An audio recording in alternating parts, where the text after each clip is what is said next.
Hello everybody.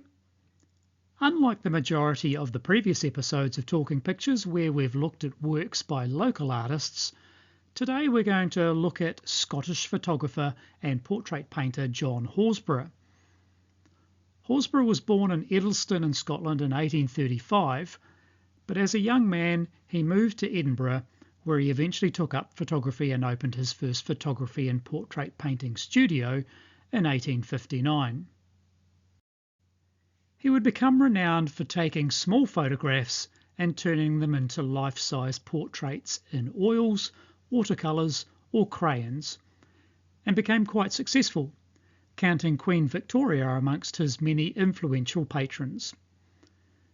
Now, for us to be talking about him in Talking Pictures, there must be an Otago connection, right?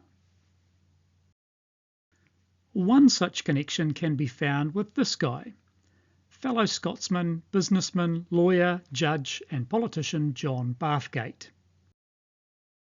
One of Bathgate's many credits in Scotland had been managing the Peebles branch of the Union Bank of Scotland.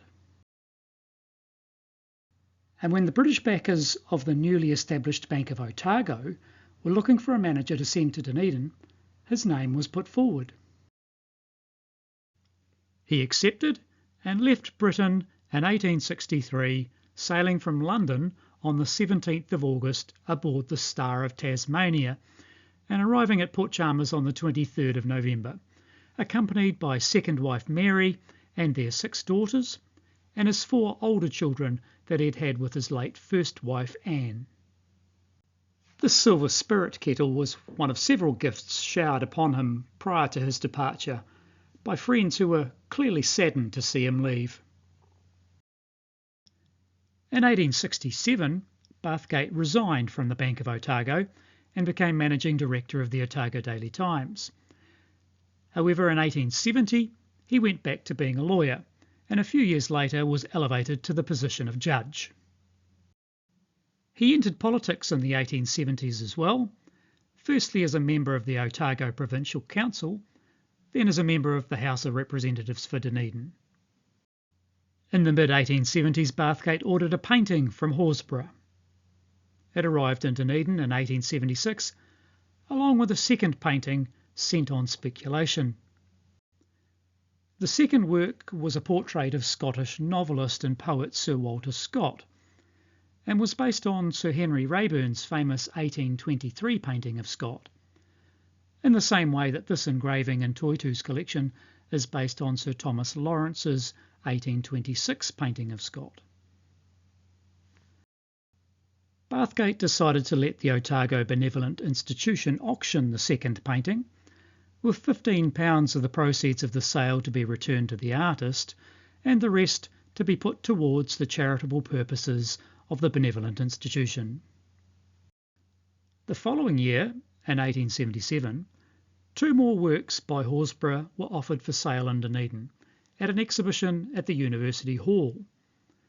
One was again a copy of Raeburn's portrait of Sir Walter Scott,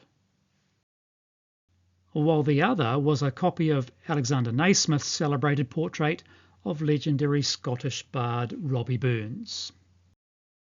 In 1878, another Scott and Burns duo by Horsburgh went under the hammer at McLandress, Hepburn and Company's auction house.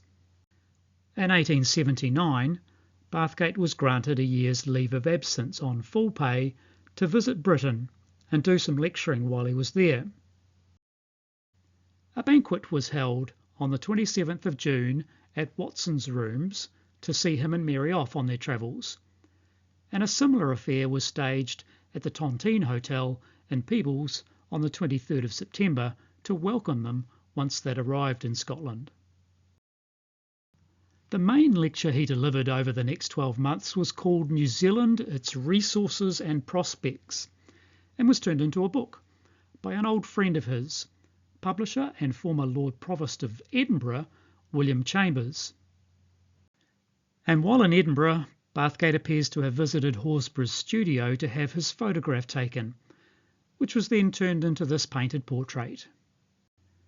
In 1882, pioneer educationalist John Hislop followed in Bathgate's footsteps, taking a year's leave of absence to travel to Britain and do some lecturing.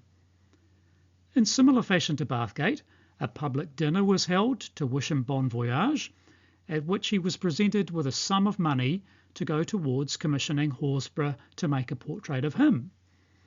The portrait was to be hung at the University of Otago, as Hislop had been one of the promoters of the university and was its first secretary and registrar. Upon reaching Edinburgh, Hislop took an early opportunity to go and inspect Horsburgh's studio, and was impressed by what he saw, and by the fact that fellow South Island settlers the Deans family of Christchurch were seemingly also fans of Horsburgh's work. This photo, or one very similar, is the one chosen as the basis for his portrait. In late November 1882, it was reported that Hislop's portrait was complete, and it was put on display in Horsburgh's studio until dispatched for New Zealand in April 1883. It was subsequently hung in the University Library and remains in the University of Otago collection today. There's more of this story to come, but that's our limit for today. So we'll have to pick it up again next time when we'll take a look at more works by John Horsburgh connected to Otago, including this one. See you then, and thanks for watching.